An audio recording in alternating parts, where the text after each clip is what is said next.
do the countdown, and unfortunately that means no canned rock music. We're getting into I the need hot my start. canned rock music, man. You need it? You need it? Does that get you off to a hot start?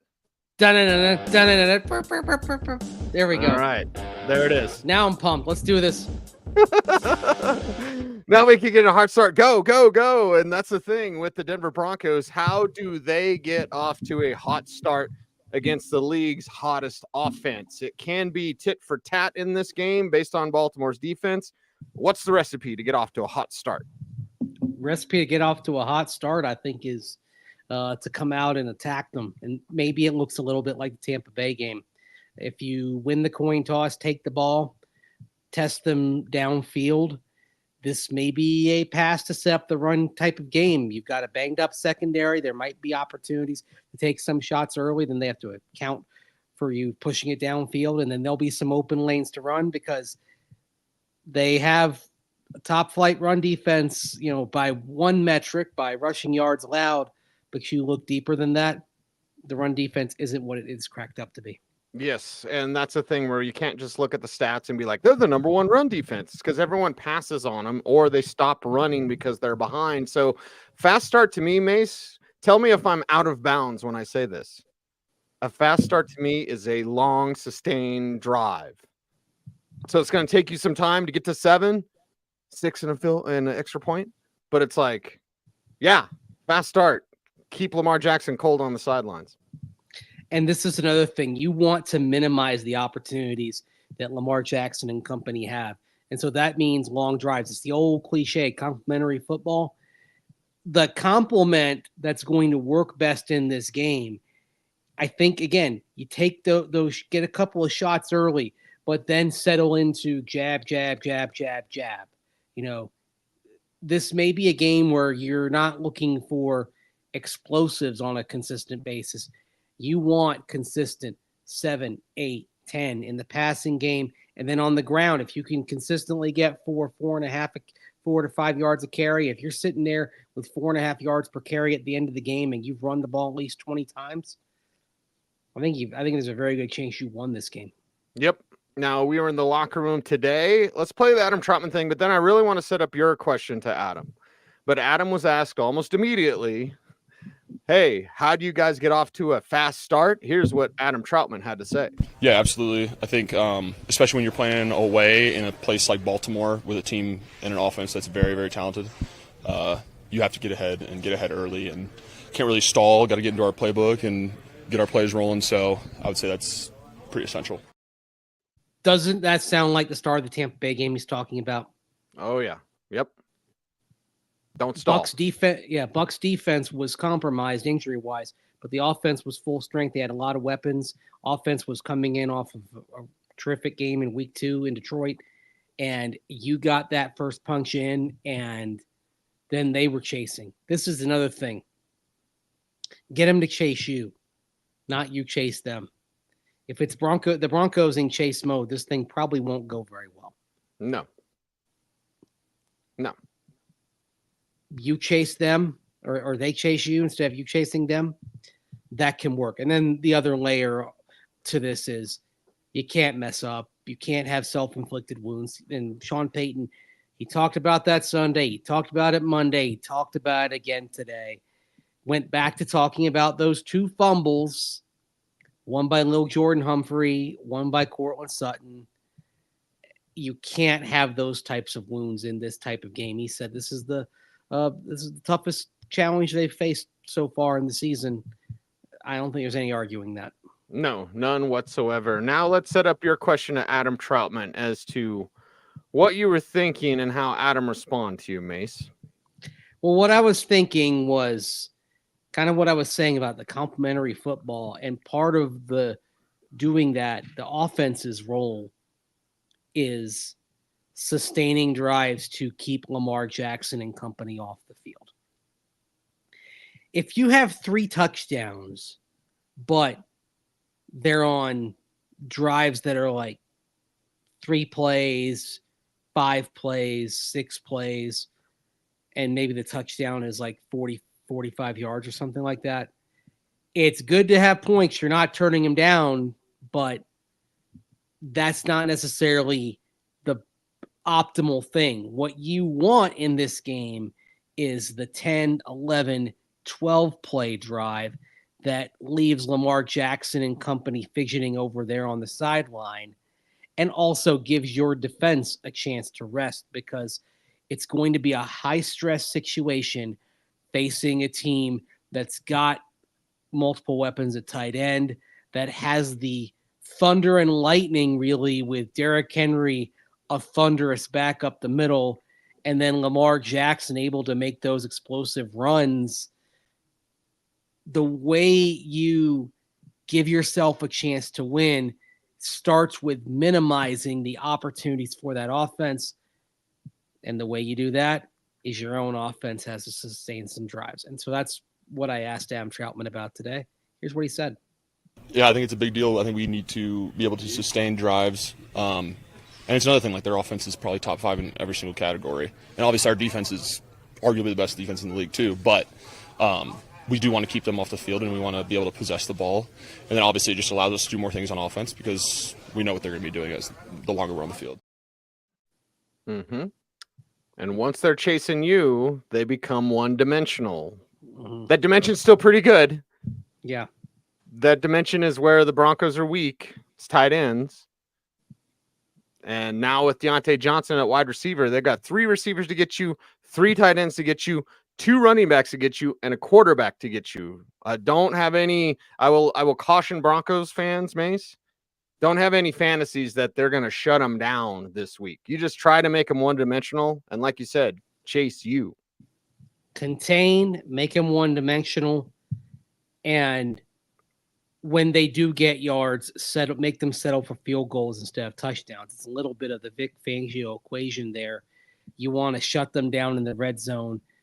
Justin Tucker coming onto the field for 3 points is not a bad end result of a series for the Broncos on defense.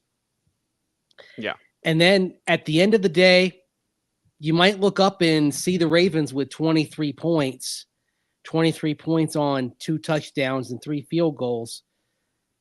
That might be a successful day for you defensively. And as we saw with Cleveland last week, they held the Ravens to 24 points. Cleveland got the dub.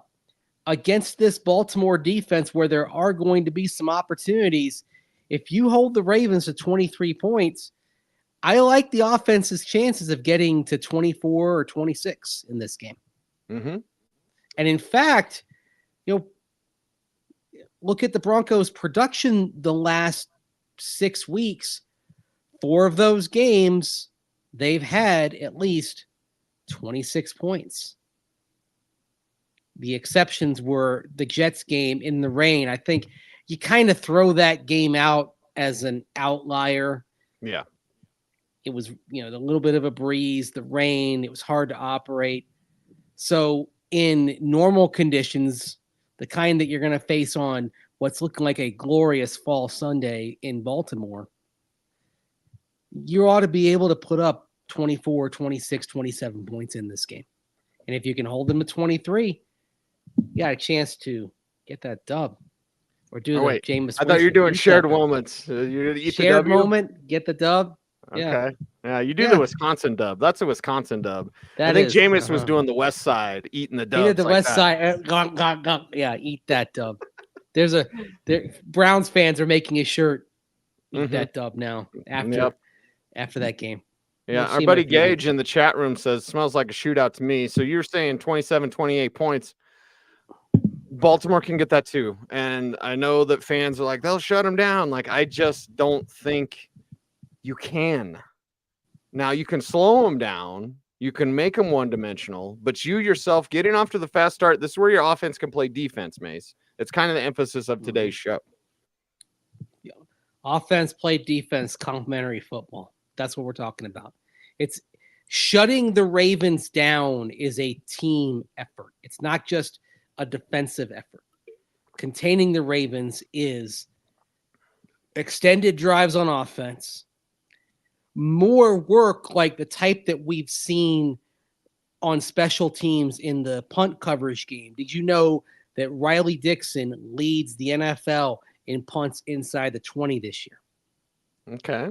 And as we saw Sunday with teamwork making the dream work, with Traymon Smith and Lucas Kroll knocking the ball back into play and out of the end zone, it's a collective group. It's not just Riley Dixon.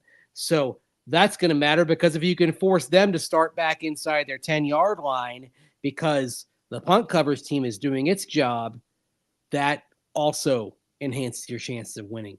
So it's not just about the guys on defense containing Baltimore. It's offense sustaining drives, special teams doing its job in terms of field position to force Baltimore to have to march 90-plus yards instead of going 40, 50, 55 yards in drives that start around midfield. Yep. And then on the flip side with the Broncos return game, I'm not asking for a Marvin Mims return touchdown, although that would be very nice. But you mentioned the shorter field for Baltimore. If you get a short field because Mims got you to their 45 or their 48, now all of a sudden you're cooking with gas because you can have that shorter field to take advantage, even if it leads to 3. Just make sure as many points as you can. Yeah. I feel like we're going to be having these same discussions in 2 weeks, too, when we're talking about the Falcons coming in. Mm-hmm. Two of the next 3 games, you're talking about high-level offenses with a lot of weapons. And it's wild that the exception to this is the team with Patrick Mahomes, the Kansas City Chiefs. The team that could three-peat. Yes. Right? I think you said it on the air this morning.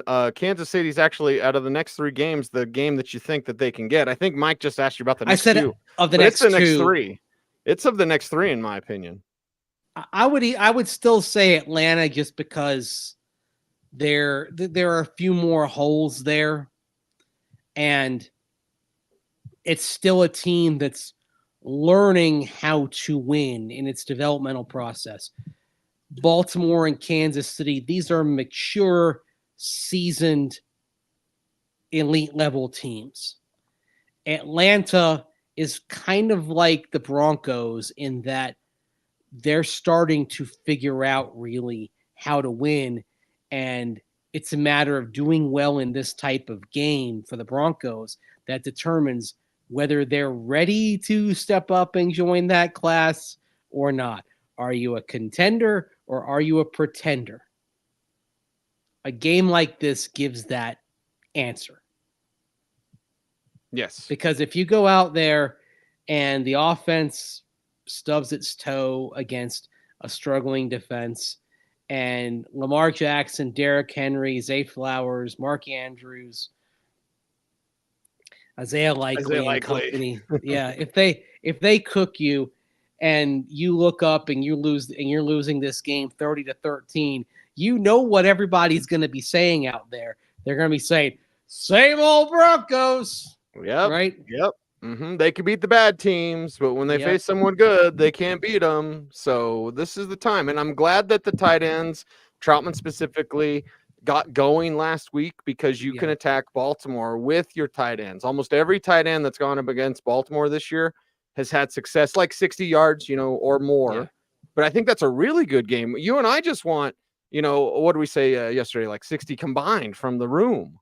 I'm talking about individual tight ends. It's 60 plus for these guys. So maybe that's Troutman. Maybe it's whoever. Doesn't matter. You can attack them there. Don't care where it comes from as long as you get it. Give them more to think about. And also in terms of giving the Ravens more to think about, this is where you talk about Bo Nix's legs. Now, as he talks about, he's no Lamar Jackson in terms of running the ball, but it gives them something else. Sean Payton made the point today that when you have that running quarterback, it basically brings you parity. Instead of going 10 on 11, you're going, 10 on 10 because somebody's got to be a spy, basically, right? You've got to think about that. Somebody's going to be spying Lamar Jackson probably. And Bo Nix has done enough with his legs to where somebody's probably going to be keeping an eye on him. And then it becomes a matter of capitalizing on that, because then there's a gap in coverage because somebody's thinking about him with his legs. And if they're not thinking about Bo Nix with his legs, then he's liable to take off and have another 75-yard rushing game like he did a couple weeks back. Yeah. You want me to play the Knicks on running clip that we got in the can here so everyone Go can hear for what it. the quarterback had to say?